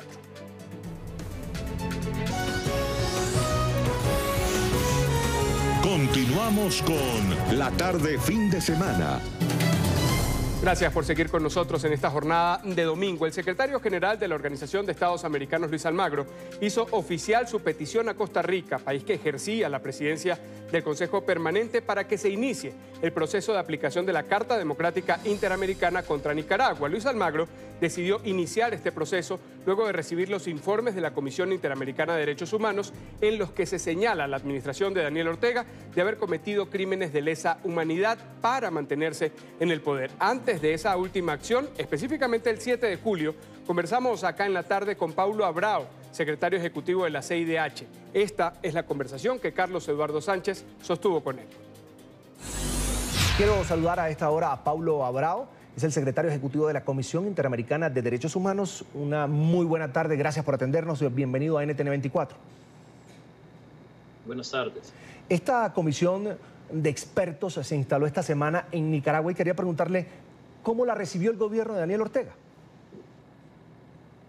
Bueno, essa comissão é resultado de um acordo que foi arreglado por uma decisão da mesa de diálogo nacional, e assim a Cancilleria, junto com o secretário-geral e a comissão, firmaram esse desenho da instalação desse grupo internacional de investigações. Essa foi uma primeira semana de trabalho, de encontro entre o grupo e as autoridades estatais responsáveis por realizar as investigações.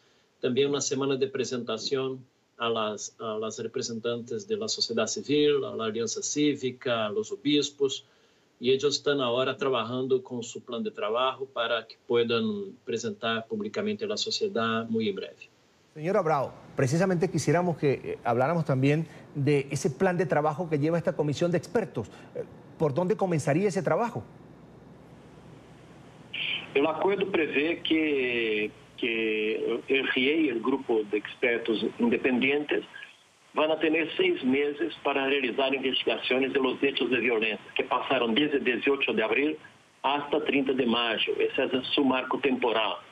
Ese plan de trabajo prevé la posibilidad de coadyuvar en las investigaciones, o sea, la posibilidad de, al tener conocimiento y copia de los expedientes judiciales que se abrieron para identificar los responsables individuales por cada uno de los hechos de violencia, ellos podrán realizar comentarios, podrán realizar también a su vez... ¿Salió? Sí, lo escuchamos, señor Abrao. Hola. Sí, lo escucho. Y también podrán realizar a su vez algunas diligencias para que se garantice la integralidad y que todas las líneas de investigaciones sean efectivamente agotadas.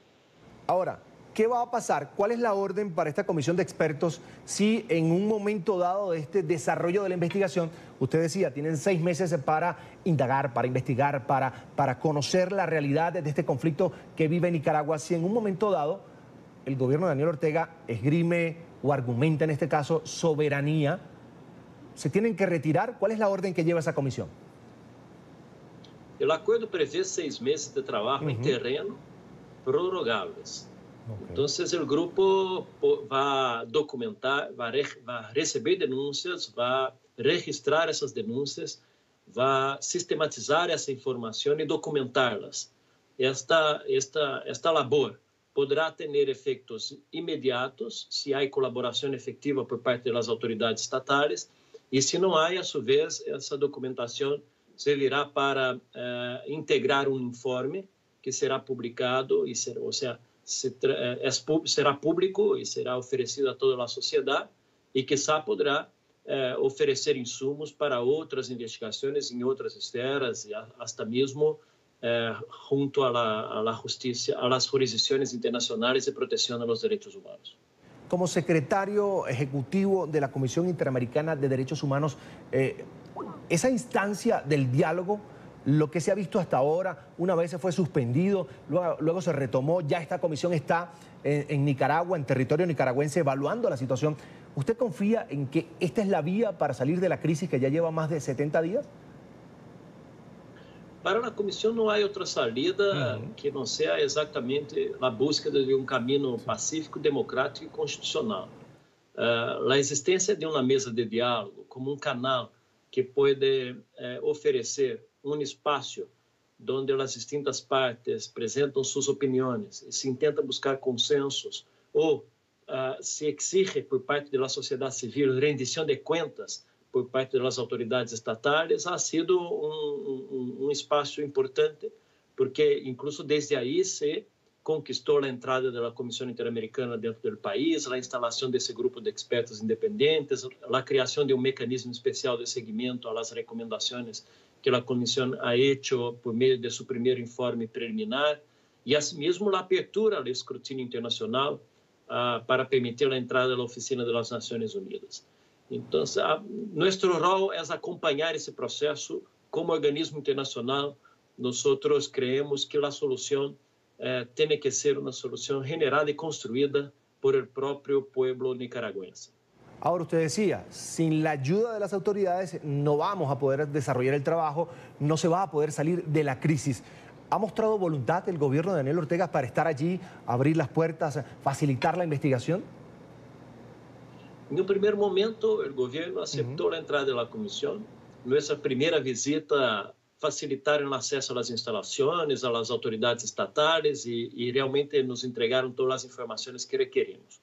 Ahora nosotros regresamos al país, ellos autorizaron ese regreso, fue también una condición establecida por la mesa de diálogo.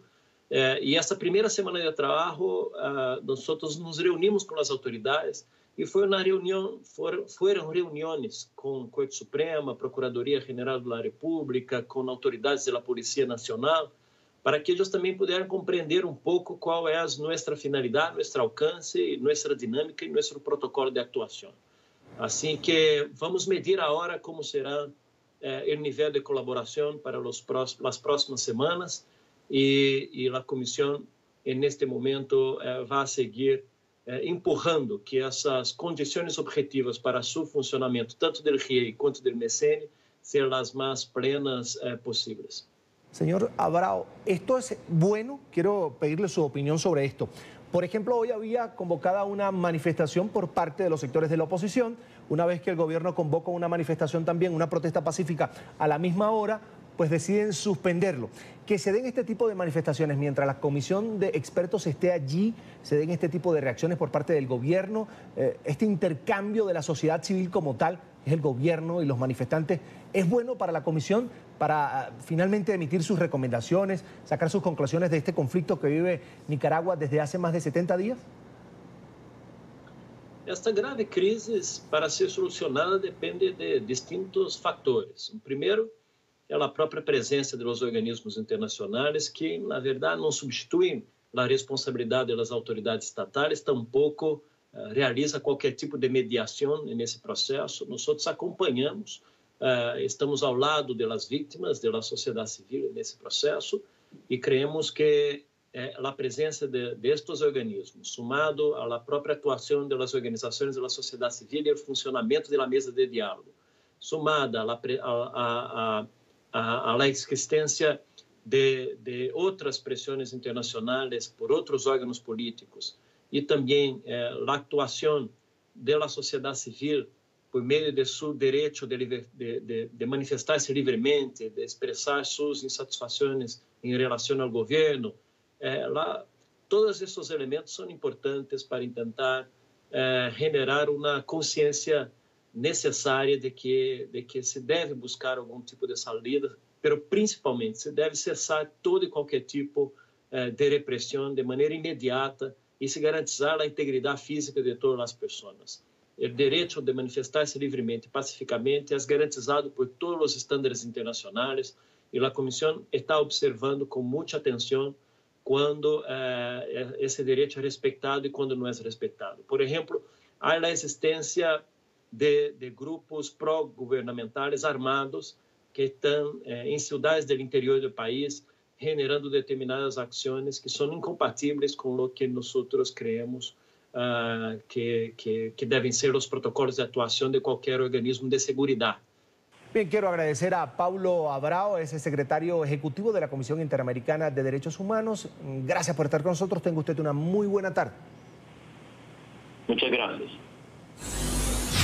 Hacemos una nueva pausa aquí en la tarde, fin de semana, recordando lo que fueron las mejores entrevistas en este espacio durante el 2018. Quédense con nosotros, aún queda más.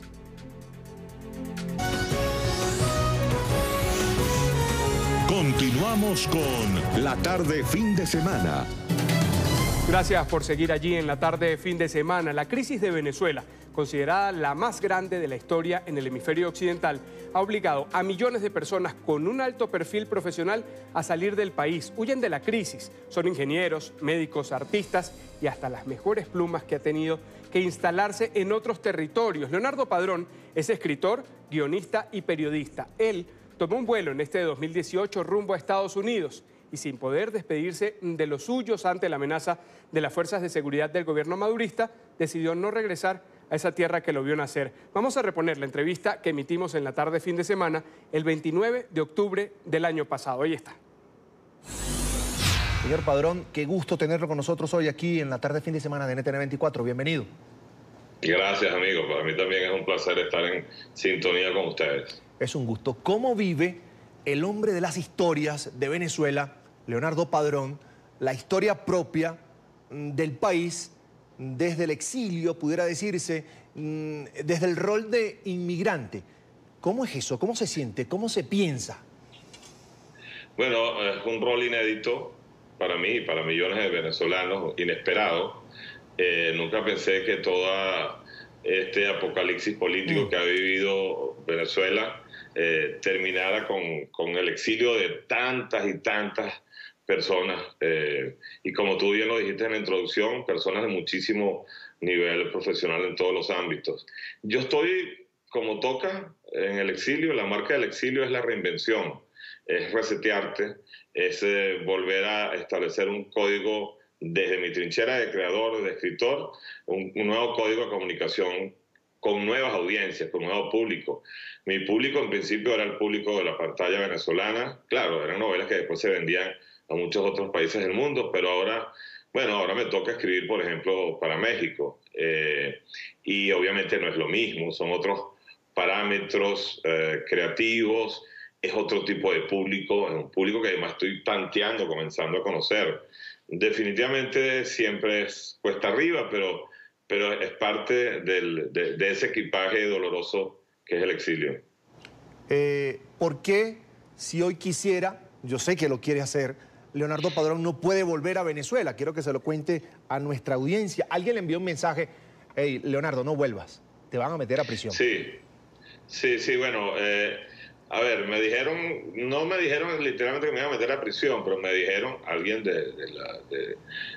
no voy a precisar nombres porque generalmente las retaliaciones son inmediatas, pero me dijeron, mira, tienen 3 días llamando a la línea aérea donde compraste tu vuelo. Había comprado un vuelo a Estados Unidos de ida y vuelta porque pensaba en 10 días regresar a Venezuela, y me dijeron, tienen 3 días averiguando, preguntando, el SEBIN, que es la policía política de la dictadura de Nicolás Maduro, en qué vuelo llegas y a qué hora.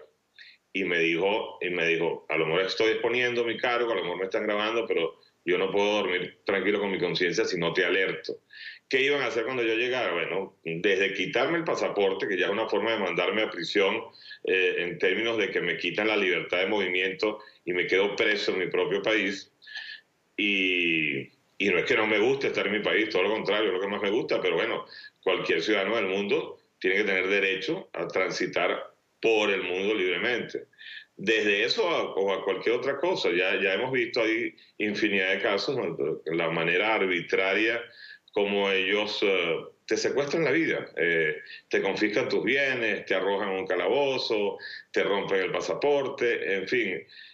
Y obviamente se impuso en mí, de la noche a la mañana, un cambio de vida inmensamente brusco. O sea, yo me había venido aquí con 4 camisas y 2 pantalones porque era un viaje de 8 días, 10 días. Leonardo Padrón, ¿alguna vez sintió que el gobierno le quería, al menos le quería, poner rejas a su pluma, por ejemplo?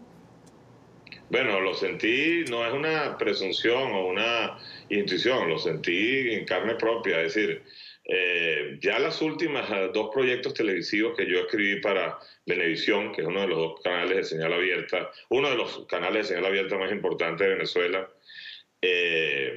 si no el más importante actualmente después del cierre de RCTV, los proyectos televisivos, mis novelas, estaban siendo pasadas por el filtro de la censura.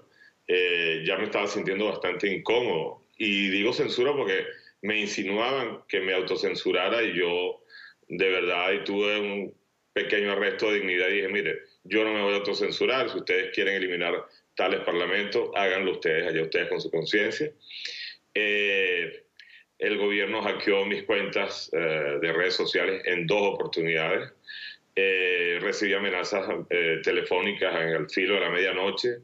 Me convirtieron en contribuyente especial del sistema tributario de impuestos sin tener realmente las características para ser un contribuyente especial.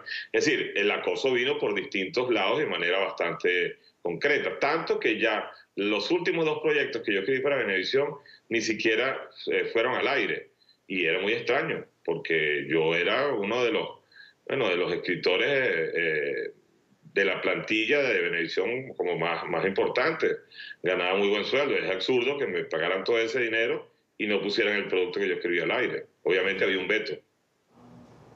Señor Padrón, recientemente Nicolás Maduro estuvo en la Asamblea de las Naciones Unidas, la Asamblea General, y dijo que lo que estamos viendo a través de muchísimos medios de comunicación internacionales sobre la migración, sobre el éxodo venezolano, es una fabricación mediática.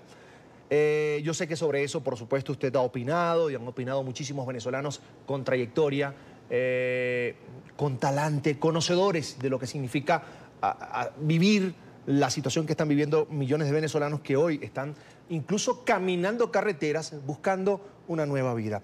Y quería una opinión suya. ¿Qué sintió usted?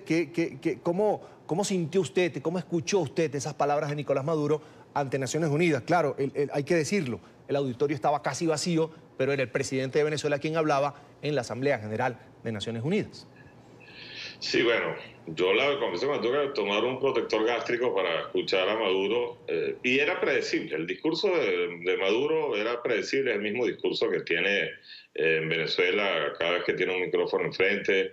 Básicamente es endosarle las culpas de la tragedia del país al imperio, a la guerra económica, que además ha sido como, bueno, un discurso heredado de Fidel Castro, ¿no? Y de la Revolución Cubana.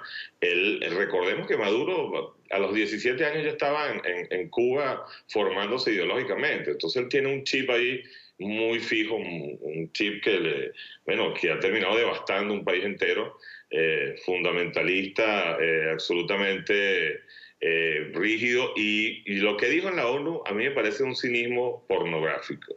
Es decir que la presunta migración se cae por su propio peso es insultar la tragedia de millones de venezolanos, la cantidad de lágrimas que uno ve derramadas por las redes sociales de gente que se ha ido del país, que todos los días se va gente del país. Oye, que Maduro utilice una plataforma tan importante como la ONU para tratar de vender su versión de los hechos.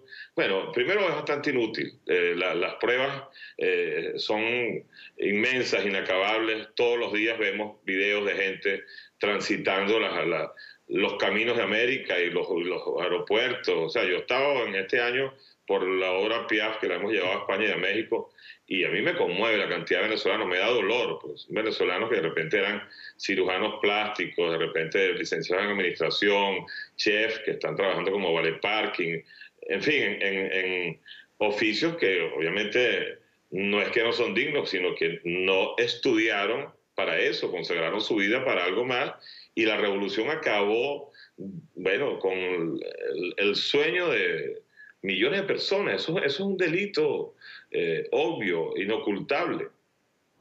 Eso de acabar con los sueños, pareciera, ¿no? Pareciera en la realidad que uno conoce ahora de venezolanos que están viviendo penurias, como usted lo dice, fuera de su tierra, pareciera ser también un delito de lesa humanidad. Nicolás Maduro incluso quiere que a través de ONU se le dé millones de dólares para repatriar a esos venezolanos que han salido del país y que se están topando también con realidades propias de cada una de esas regiones a las que van. Es decir, no es fácil. Nunca fue fácil para un español llegar a Venezuela, a iniciar la panadería, el restaurante, en la Candelaria, y al mes lo iba... No, fue una historia continuada de trabajo, de esfuerzo, lo que vivieron los extranjeros en Venezuela para poder desarrollarse. Y eso es lo que está viviendo el venezolano que no estaba acostumbrado y no tenía en sus planes, además, salir de Venezuela. Es un choque muy duro, señor Padrón. Muy, muy duro, sobre todo porque, bueno, además el presidente de Ecuador, Lenín Moreno, tuvo una intervención que a mi parecer fue de las más atinadas en los distintos discursos de los presidentes que condenaron a Maduro, diciendo, bueno, que nadie abandona por voluntad propia la tierra que ama. Y eso es absolutamente cierto.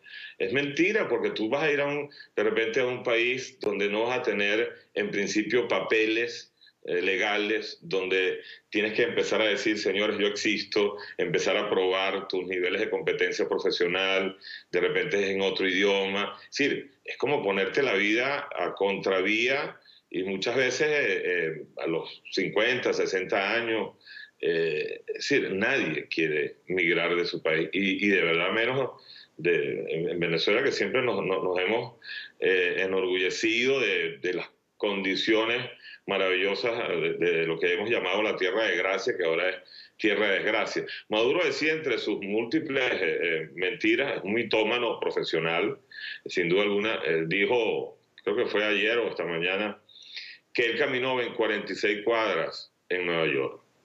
Yo lo reto a que camine por lo menos 6 cuadras en cualquier calle de Caracas, sin escoltas, sin que le pongan una escenografía diseñada para esa caminata. Que camine libremente como él dice que caminó por Nueva York, para que sienta, eso va a ser un referéndum en vivo del desprecio que tiene el venezolano actualmente por alguien que terminó siendo aún peor que Hugo Chávez, que recordemos, no podemos olvidarlo, Hugo Chávez es el epicentro, el principio del tsunami que ha devastado a un país tan próspero como lo era Venezuela. A pesar de que Leonardo Padrón, según el gobierno venezolano, es un contribuyente especial, es algo así como un multimillonario, fuera de Venezuela, sí, fuera de Venezuela tiene que comer, tiene que mantener a su familia.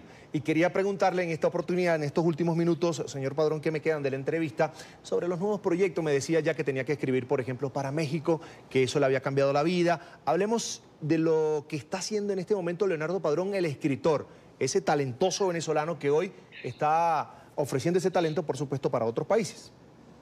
Bueno, yo estoy de verdad muy contento, gratificado con la posibilidad de escribir para Televisa, que es el canal en idioma español que genera más contenido dramático en el mundo. Y estoy escribiendo una serie, una super serie de 80 capítulos que se va a estrenar muy pronto, el 5 de noviembre, para el prime time de Televisa. Eso, imagínate, que me hayan dado esa responsabilidad a un escritor venezolano en un canal como Televisa, de verdad me enorgullece mucho. Es una super serie que se llama, tenía un nombre que era como el nombre de trabajo, que era Contracara, pero se va a llamar Amar a Muerte. y es un proyecto donde explora una cantidad de temas que antes no había explorado, como lo que hay más allá de la vida después que te mueres, si sigue habiendo otro tipo de vida, si la muerte es otro portal, etc. O sea, que la serie tiene un tono esotérico que aborda lo sobrenatural, aparte de los tinglados de historias de amor, etcétera, etcétera. Pero estamos súper contentos con lo que está, con lo que ya se ha grabado. Tiene una factura y unos valores de producción sensacionales. Artículos para medios de comunicación, libros, ¿qué pasó con Los Imposibles? ¿Se llegó hasta allí, hasta lo que vimos?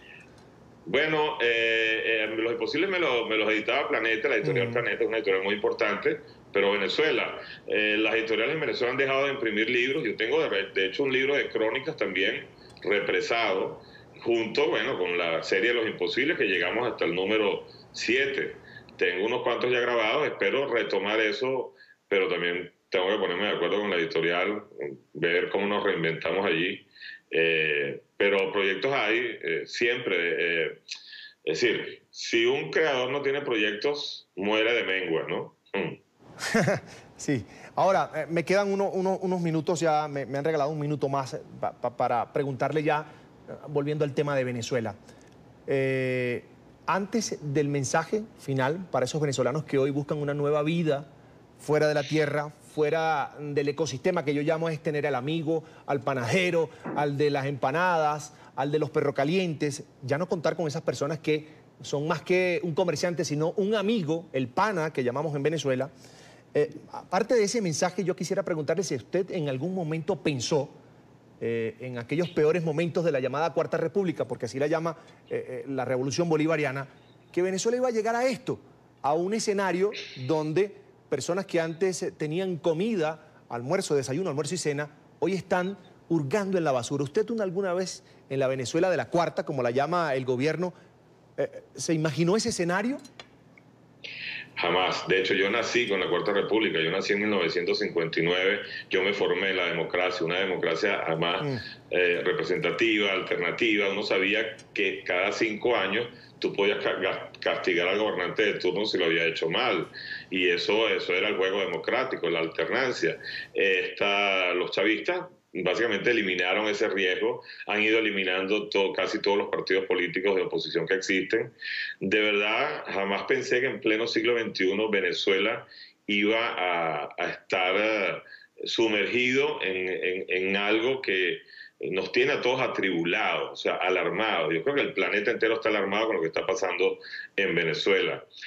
Porque además Venezuela es un país que tiene muchísimas riquezas propias. Entonces, obviamente, para las organizaciones delictivas, apropiarse de un terreno de 912.500 kilómetros cuadrados lleno de tantas riquezas, bueno, es un botín sensacional. Porque, bueno, de alguna manera ya lo que todos nos hemos dado cuenta que no nos está gobernando una gente que solamente apela al discurso marxista-leninista. Es una gente que ya apela a estrategias clásicas de las organizaciones delictivas. Entonces, el asunto ha escalado a un nivel un poco más siniestro y por eso es importantísimo que la comunidad internacional, como lo está haciendo, se solidarice de una manera tan activa. Todos los venezolanos que estamos en el exterior tenemos la obligación de seguir replicando nuestra queja, nuestra condena a lo que está ocurriendo en Venezuela. No podemos caer en la resignación, en la bulia y en el silencio. Eso es lo que ellos esperan y nosotros no podemos caer en eso porque eso sería ya como terminar de echarle el cerrojo definitivo a la Venezuela que alguna vez fuimos. Ahí lo tienen en pantalla, es Leonardo Padrón, uno de los escritores venezolanos más brillantes. Por supuesto, le agradezco mucho que haya apartado su tiempo, un fin de semana para compartir con nosotros aquí en la tarde de NTN 24. Es un gustazo, un placer. Gracias, Carlos. Para mí también fue un gustazo. Así llegamos al final de este programa especial en la tarde, fin de semana de NTN 24, agradeciendo como siempre su atención y compañía. Mañana nos volvemos a encontrar entre 4 y 6 de la tarde, hora de la costa este de los Estados Unidos, para revisar la agenda informativa del día. Hasta pronto.